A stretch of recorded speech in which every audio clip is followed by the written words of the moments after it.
Marie Louise was an Austrian archduchess who reigned as Duchess of Parma from the 11th of April 1814 until her death.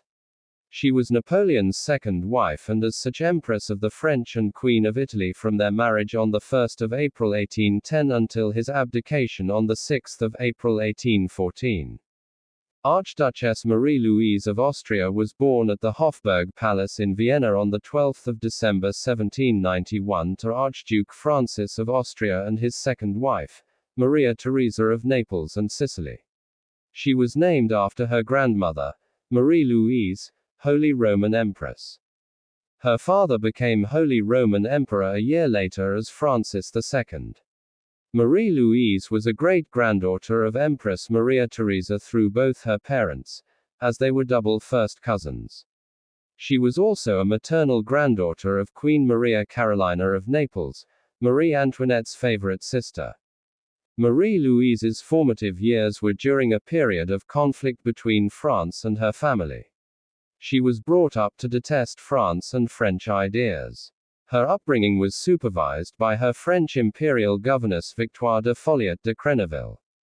Marie Louise was influenced by her grandmother Maria Carolina, who despised the French Revolution which ultimately caused the death of her sister, Marie Antoinette. Maria Carolina's kingdom of Naples had also come into direct conflict with French forces led by Napoleon Bonaparte.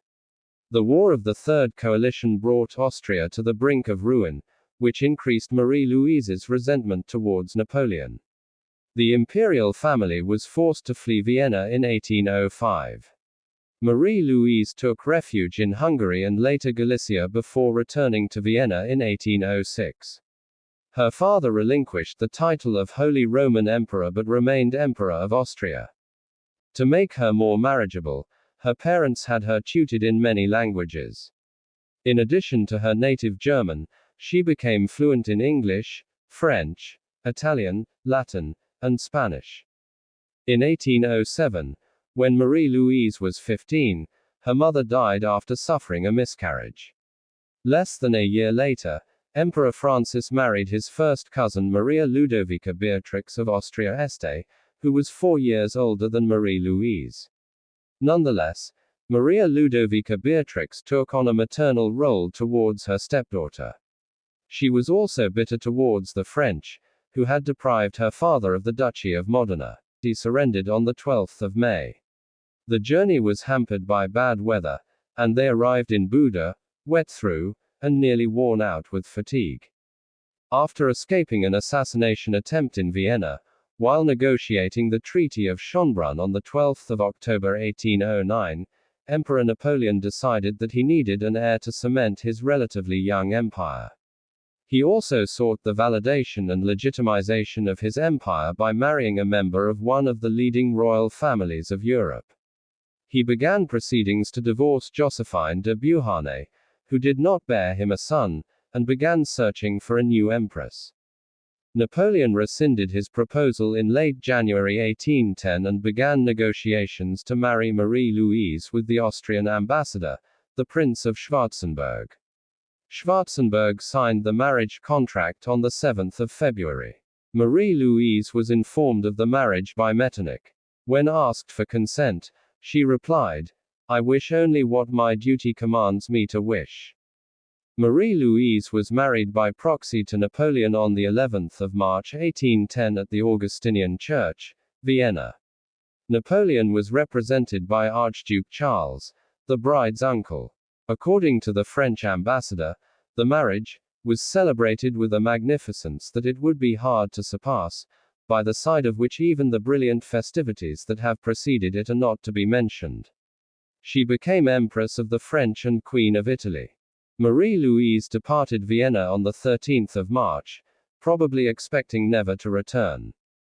Upon arriving in France, she was placed in the custody of Napoleon's sister, who had her put through a symbolic old ritual. Tradition dictated that a royal bride coming to France must keep nothing of her homeland, especially her clothes. Accordingly, Marie Louise was stripped of her dress, corset, stockings, and chemise, leaving her completely naked. Napoleon's sister then made the nude Marie take a bath. She was then redressed in French bridal clothes. Marie Antoinette had been put through a similar ritual when she arrived in France in 1770. She met Napoleon for the first time on the 27th of March in Compiègne, remarking to him, "You are much better looking than your portrait." The civil wedding was held at the St. James Church on the 1st of April 1810. The next day, Napoleon and Marie Louise made the journey to Paris in the coronation coach. The Imperial Guard cavalry led the procession, followed by the herald-at-arms and then the carriages. The marshals of France rode on each side, near the doors of the carriages. The procession arrived at the Tuileries Palace, and the imperial couple made their way to the Salon Carré Chapel, in the Louvre, for the religious wedding ceremony. By this marriage, Napoleon became the great-nephew-in-law of Louis XVI and Marie Antoinette. Marie Louise was an obedient wife and settled in quickly in the French court. She developed a close friendship with the Duchess of Montebello, while most of the daily affairs were handled by her Jean Charlotte du Luque.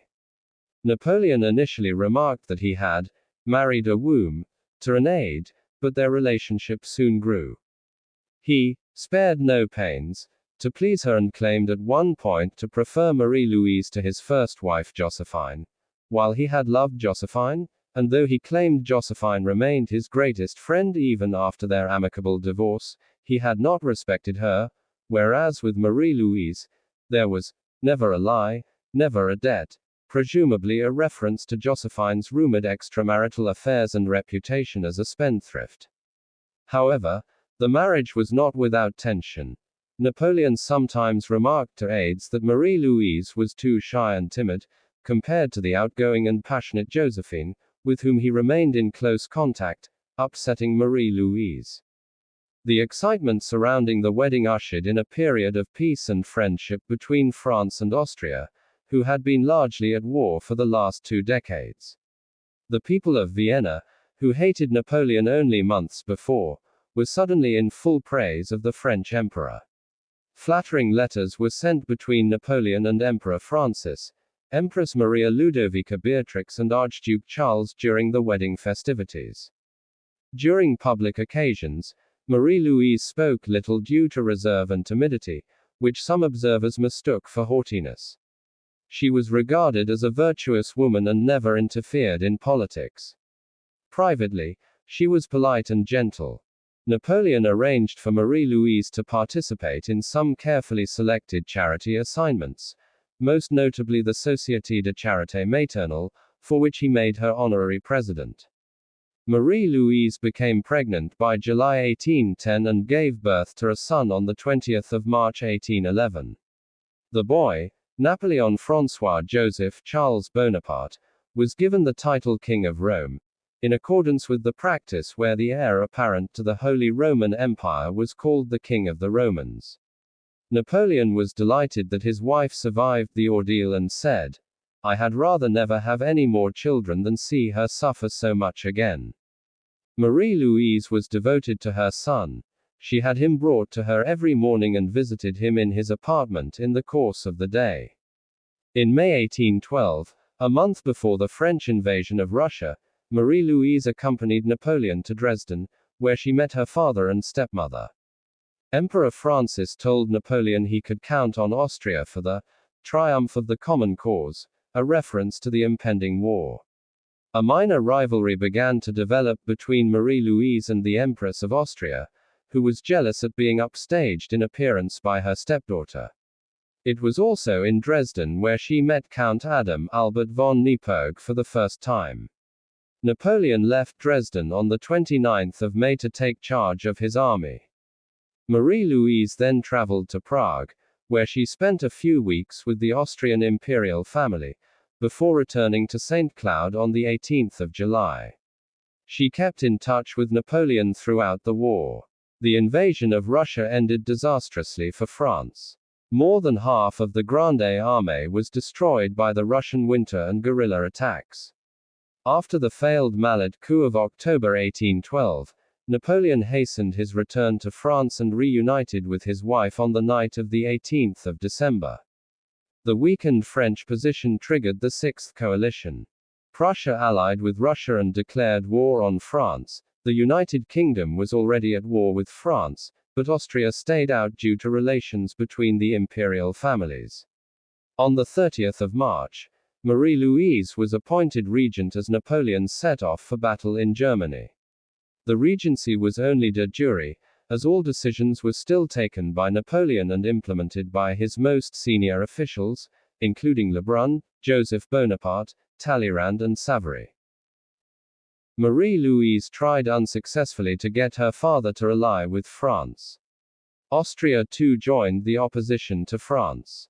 She maintained a correspondence with Napoleon, informing him of increasing demands for peace in Paris and the provinces.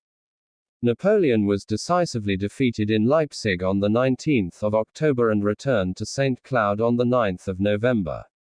On the 23rd of January 1814, Marie Louise was appointed regent for the second time. On the 25th of January, at 3 o'clock in the morning, Napoleon embraced Marie Louise and his son for the last time. He left to lead a hastily formed army to stave off the Allied invasion from the north. As the Allies neared Paris, Marie Louise was reluctant to leave. She felt that as the daughter of the sovereign of Austria, one of the Allied members, she would be treated with respect by Allied forces, with the possibility of her son succeeding the throne should Napoleon be deposed. She was also afraid that her departure would strengthen the royalist supporters of the Bourbons. Marie Louise was finally persuaded to leave by Henry Clark, who received the order from Napoleon. I would prefer to know that they, the Empress and the King of Rome, are both at the bottom of the Seine rather than in the hands of the foreigners. On the 29th of March, the court left Paris. The Allies entered the city the following day. Marie Louise and the court moved to Blois, which was safe from the Allies. She did not expect her father to dethrone Napoleon and deprive her son of the crown of France. On the 3rd of April, the Senate, at the instigation of Talleyrand, announced the deposition of the emperor. Marie Louise was unaware of this until the 7th of April, and was astonished to discover the turn of events. She wanted to return to Paris, but was dissuaded from doing so by physician Jean-Nicolas Corvisart and the Duchess of Montebello. Napoleon abdicated the throne on the 11th of April 1814 in Fontainebleau. The Treaty of Fontainebleau exiled him to Elba, allowed Marie Louise to retain her imperial rank and style and made her ruler of the duchies of Parma, Piacenza, and Guastalla, with her son as heir. This arrangement was later revised at the Congress of Vienna. Marie Louise was strongly dissuaded from rejoining her husband by her advisers, who fed her accounts that Napoleon was distraught with grief over the death of Josephine. On the 16th of April, her father arrived at Blois to meet her. At the advice of Emperor Francis, Marie Louise departed Rambouillet with her son for Vienna on the 23rd of April. At Vienna, she stayed at Schönbrunn, where she received frequent visits from her sisters, but rarely from her father and stepmother. She met her grandmother, Maria Carolina, who disapproved of her deserting her husband. Distressed at being seen as a heartless wife and indifferent mother, she wrote on the 9th of August 1814, I am in a very unhappy and critical position. I must be very prudent in my conduct. There are moments when that thought so distracts me that I think that the best thing I could do would be to die. In the summer of 1814, Emperor Francis sent Count Adam Albert von Nepogue to accompany Marie Louise to the spa town of Aix-les-Bains to prevent her from joining Napoleon on Elba. Nepogue was a confidant of Metternich and an enemy of Napoleon. Marie Louise fell in love with Nepogue. They became lovers. He became her chamberlain, and her advocate at the Congress of Vienna. News of the relationship was not received well by the French and the Austrian public. When Napoleon escaped in March 1815 and reinstated his rule, the Allies once again declared war. Marie Louise was asked by her stepmother to join in the processions to pray for the success of the Austrian armies but rejected the insulting invitation. She passed a message to Napoleon's private secretary, Claude François de Méneval, who was about to return to France. I hope he will understand the misery of my position. I shall never assent to a divorce, but I flatter myself that he will not oppose an amicable separation, and that he will not bear any ill feeling towards me. This separation has become imperative. It will in no way affect the feelings of esteem and gratitude that I preserve. Napoleon was defeated for the last time at the Battle of Waterloo and was exiled to St. Helena from October 1815. Napoleon made no further attempt to contact her personally. The Congress of Vienna recognized Marie Louise as ruler of Parma, Piacenza, and Guastalla, but prevented her from bringing her son to Italy. It also made her Duchess of Parma for her life only, as the Allies did not want a descendant of Napoleon to have a hereditary claim over Parma. After her death, the duchy was to revert to the Bourbons. Nobleman who had served in the Austrian army against Napoleon. Bombles was an excellent Grand Chamberlain, who thoroughly reformed the finances of the duchy. A middle-aged widower, he also developed a close personal relationship with Marie Louise. 6 months after his arrival, on the 17th of February 1834, she married him, again morganatically. Marie Louise fell ill on the 9th of December 1847. Her condition worsened for the next few days. On the 17th of December, she passed out after vomiting and never woke up again. She died in the evening. The cause of death was determined to be pleurisy. Her body was transferred back to Vienna and buried at the Imperial Crypt. Thanks for watching. Subscribe my channel for more videos.